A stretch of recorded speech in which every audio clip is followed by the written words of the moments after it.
சண்முகம் பரணி சீரியலேருந்து சூப்பரான ப்ரோமோ வந்திருக்கு. நம்ம அதை பற்றி தான் இந்த வீடியோக்குள்ளே நம்ம பார்க்க போகிறோம். நம்ம வீடியோக்குள்ளே போகிறதுக்கு முன்னாடி நம்ம சேனலுக்கு யாரெல்லாம் சப்ஸ்கிரைப் பண்ணலையோ அவங்களாம் சப்ஸ்கிரைப் பண்ணிக்கிடுங்க.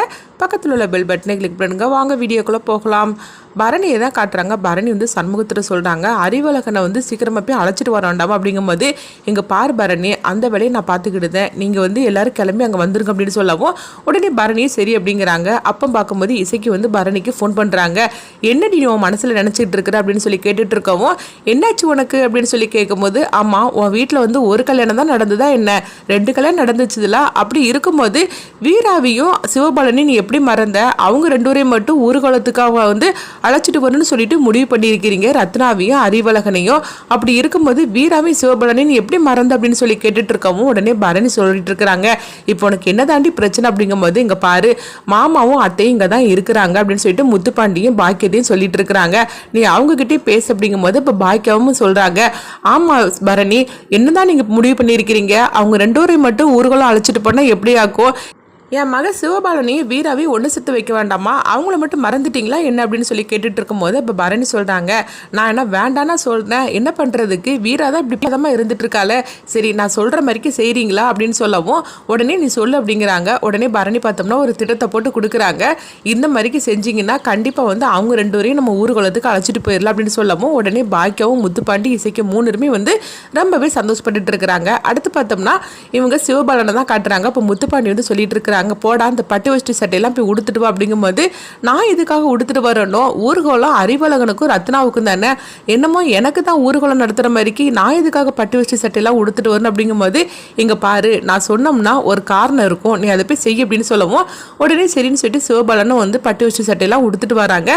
இங்கே பார்த்தோம்னா சவுந்தரபாண்டிக்கும் அதே மாதிரிக்கு பட்டு வஷ்டி சட்டையெல்லாம் கொடுக்கவும், இவன் என்னதுக்காக எனக்கும் சேர்த்து கொடுத்துட்டு இருக்கிறான் அப்படின்னு சொல்லி கேட்டுட்டு இருக்கும்போது, என்னப்பா இப்படி பேசிட்டு இருக்கிறீங்க, நாங்கள் எல்லாருமே தான் பட்டு வஷ்டி சட்டையை உடுத்துட்டு இருக்கிறோம், அதனால நீங்களும் உடுத்துட்டு வாங்க அப்படின்னு முத்துப்பாண்டி சொல்லவும் உடனே சரின்னு சொல்லிட்டு அவங்களும் உடுத்துட்டு வராங்க. எல்லாருமே இந்த மாதிரிக்கு பட்டு சட்டையோட வரவும், என்னமோ இப்போ நம்ம வீட்டில் தான் கல்யாணம் நடக்கிற மாதிரிக்குலாம் இந்த மாதிரிக்கு மேக்கப் பண்ணி எங்களை எல்லாம் கூட்டிட்டு வந்திருக்கிறோம் அப்படின்னு சவுந்தரபாண்டி வந்து சொல்லிட்டு இருக்கிறாங்க. அடுத்துங்க பார்த்தோம்னா பரணியை தான் காட்டுறாங்க. அப்போ ரத்னாவுக்கு அலங்காரம் பண்ணிட்டு இருக்கோம், வீரா அங்கே வராங்க.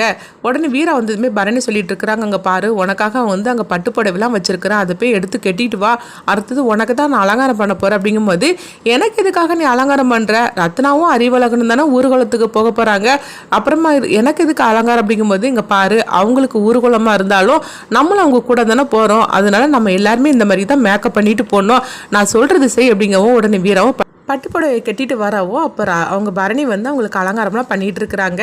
எனக்கு எதுக்காக நீ இந்த மாதிரிலாம் அலங்காரம் பண்ணிகிட்டு இருக்கேன்னு எனக்கு ஒன்றுமே புரிய மாட்டுக்கு அப்படின்னு வீரா வந்து சொல்லிட்டு இருக்கவும் பரணி சொல்கிறாங்க, எல்லாம் காரணமாக தான் அப்படிங்கும்போது, என்ன சொல்லிட்டு இருக்கிற பரணி அப்படிங்கவும், அதெல்லாம் ஒன்றும் இல்லடி அப்படின்னு சொல்லிட்டு இருக்கிறாங்க. அடுத்தவங்க பார்த்தோம்னா சவுந்தரபாண்டி தான் காட்டுறாங்க. அப்போ சவுந்தரபாண்டி வந்து அவங்க 2 பேருடைய கதையை முடிச்சே தீரணும்னு சொல்லிக்கிட்டு அவங்க பார்த்தோம்னா அந்த மாதிரிக்கு ஒரு பொருளை வந்து அவங்க ரெடி பண்ணுறாங்க. அப்போ இங்கே பார்க்கும்போது எல்லாருமே வந்துட்டு இருக்கவும், அப்போ ஒரு பெரிய வண்டி தான் அங்கே நின்றுட்டு இருக்குது. அப்போ சவுந்தரபாண்டி வந்து கேட்டுட்டு இருக்கிறாங்க, இவ்வளோ பெரிய வண்டி எதுக்காக, மாப்பிள்ளையும் பொண்ணு தானே ஊர்வலம் போகிறாங்க, அப்படி இருக்கும்போது சின்ன வண்டி தானே வேணும், இவ்வளோ பெரிய வண்டியை வந்து ஏற்பாடு பண்ணி வச்சிருக்கிறா அப்படின்னு சொல்லிட்டு இருக்கும்போதே உடனே வந்து அந்த பொருளை வந்து அவங்க மாட்டி வச்சுட்டு இருக்கிறாங்க. அப்போ உடனே வந்து சவுந்தரபாண்டி வந்து சொல்லிட்டு இருக்கிறாங்க, எப்படியோ குடும்பத்தில் உள்ள அவ்வளோருமே போக போகிறாங்க போலுக்கு, எனக்கு ஒரு வேலை மிச்சம்தான், என்னுடைய வேலையை வந்து சண்முகத்தோட குடும்பத்தை வந்து கதையை முடிக்கிறது தான், ஆக மொத்தத்தில் இன்னைக்கு அவங்க எல்லாருடைய கதையை முடிய போகுது, எனக்கு ரொம்ப சந்தோஷம் தான் அப்படின்னு சொல்லிட்டு இருக்கவும் இப்போ பாண்டியமான சொல்லிட்டு இருக்கிறாங்க, ஆமால ஒட்டுமொத்த குடும்பமும் இந்த காலம் தான் போக போறாங்க, ஆக மொத்தத்தில் நம்மளுடைய தீராத ஒரு பிரச்சனை இன்னைக்கு முடிய போகுது அப்படின்னு சொல்லிட்டு எல்லாரும் சந்தோஷப்பட்டு இருக்கவும், அடுத்து பார்த்தோம்னா அறிவழகனை அழைச்சிட்டு வந்துருந்தாங்க. அறிவழகனை பார்த்ததுமே ரத்னா ரொம்ப சந்தோஷப்பட்டு இருக்கவும், அடுத்து என்ன பொண்ணு மாப்பிள்ளை எல்லாரும் கார்ல ஏறுங்க அப்படின்னு சொல்லவும் அப்ப ரத்னாவும் அறிவழகனும் கார்ல ஏறுதாங்க.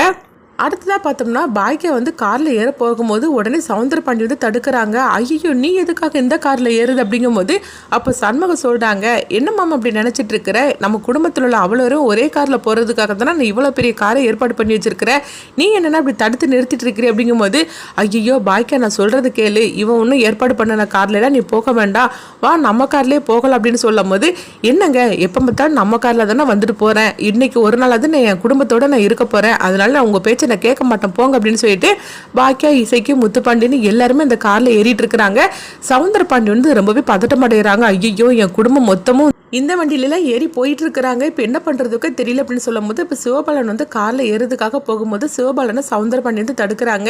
இல்லை நீயாவது இந்த காரில் போவாத, வா நம்ம காரில் போகலாம் அப்படிங்கும்போது என்ன பண்ணி நினச்சிட்டு இருக்கிற, எல்லாரும் வந்து அந்த காரில் ஏறிட்டு இருக்கிறாங்க, அப்போ நான் மட்டும் இந்த காரில் ஏறினா நல்லா இருக்காது, அதனால் நான் அங்கே தான் போவேன் அப்படின்னு சொல்லிட்டு உடனே பார்த்தோம்னா அவங்க சிவபாலனும் அந்த காரில் ஏறுதாங்க.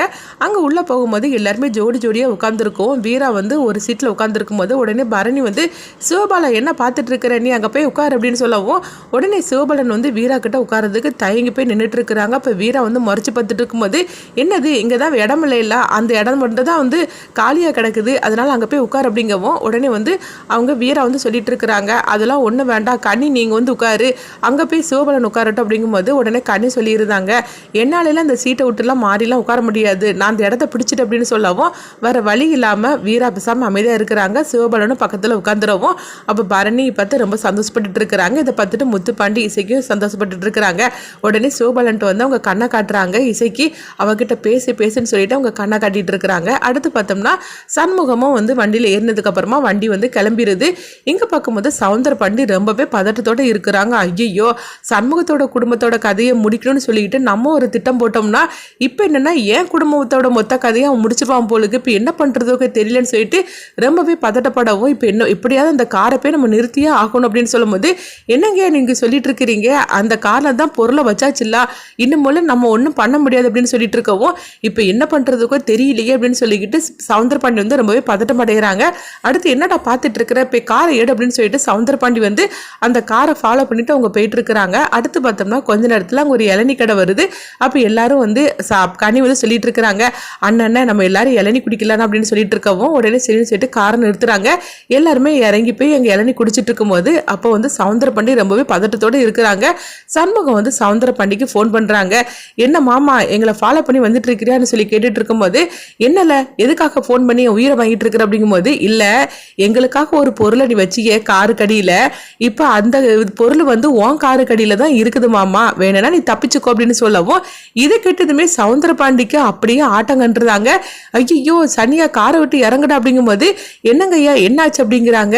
காரு கீழே போய் பாரு அப்படிங்கும்போது காரு கீழே போய் குடிஞ்சு பார்க்குறாங்க. அவங்க சண்முகத்தோட காரில் வச்சு அந்த பொருள் வந்து இப்போ சவுந்தரபாண்டியோட காரில் இருக்குது. இதை பார்த்ததுமே சவுந்தரபாண்டி அதிர்ச்சி அடைகிறாங்க. அப்போ சனினும் அதிர்ச்சி அடைகிறாங்க, என்னங்கய்யா நம்ம மட்டும் காரில் விட்டு இறங்கலன்னா அவ்வளோதான் போலுக்கு, இப்போ என்ன பண்ணுறதுக்கு அப்படிங்கவும் நீ உடனே அவனுக்கு ஃபோனை பண்ணு அப்படிங்கிறாங்க. பொருளை வச்சாமல அவனுக்கு ஃபோனை பண்ணு, ஃபோனை பண்ணி எப்படியாவது இதை ஆஃப் பண்ண சொல்லணும் அப்படிங்கவும் உடனே சனின்னு வந்து அவங்களுக்கு ஃபோன் பண்ணுறாங்க. ஃபோன் பண்ணதுமே சவுந்தரபாண்டிகிட்ட கொடுக்கும். இப்போ சவுந்தரபாண்டி வந்து சொல்கிறாங்க, இப்படி அந்த பொருள் ஏன் காருக்கு மாறிடுச்சுது, எப்படியாவது ஆஃப் பண்ணணும் அப்படிங்கவும் இதை கிட்டதுமே அவங்க அதிர்ச்சி அடைகிறாங்க. அடுத்து பார்த்தோம்னா அவங்க அந்த பொருளை வந்து ஆஃப் பண்ணுறதுக்காக ஓடோடி வராங்க. இங்கே பார்க்கும்போது சண்முகம் வந்து ஃப்ளாஷ்பேக்காக ஒரு கதையை வந்து நினச்சி பார்க்குறாங்க. அப்போ எல்லாரும் காரில் ஏறுறதுக்காக போகும்போது சவுந்தரபாண்டி மட்டும் அவங்க பாய்க்காவை காரில் ஏற வேண்டான்னு சொல்லி அவங்க தடுத்துட்டு இருந்தது சண்முகத்துக்கு சந்தேகம் வருது. அதே நேரத்தில் பார்த்தோம்னா அங்கே கனியை தான் காட்டுறாங்க. கனி உடம்புல சூடாமணி வந்து அவங்க சண்முகத்திட்ட இந்த விஷயத்தை பற்றி சொல்லவும் இதை கேட்டதுமே சண்முகம் வந்து யாருக்கு தெரியாமல் அந்த பொருளை எடுத்து அவங்க சவுந்தரபாண்டி கார்லேயே வச்சு விட்டுருதாங்க. இது சண்முகம் வந்து ஃப்ளாஷ்பேக்காக நினச்சி பார்க்குறாங்க. நல்ல நேரத்தில் அம்மா மட்டும் கனி உடம்புல வந்து அவங்க நம்மகிட்ட சொல்லலைன்னா அவ்வளோதான், இன்னைக்கு என்ன நடந்திருக்குன்னே தெரியல, இந்த சவுந்தரபாண்டியை சும்மா விடக்கூடாது அப்படின்னு சண்முகம் வந்து நினைக்கிறாங்க. இன்னைக்கு ஒரு நல்ல ஃபங்க்ஷன் நடக்குது, அது முடிஞ்சிடட்டும், அதுக்கப்புறமா உனக்கு நான் வச்சுக்கிடுது அப்படின்னு சண்முகம் நினைக்கிறாங்க. இது எல்லாம் வைஜந்தியோட வேலை தான் அப்படின்னு வந்து சண்முகத்துக்கு தெரிய வருமா என்னன்னு சொல்லி பார்க்கலாம்.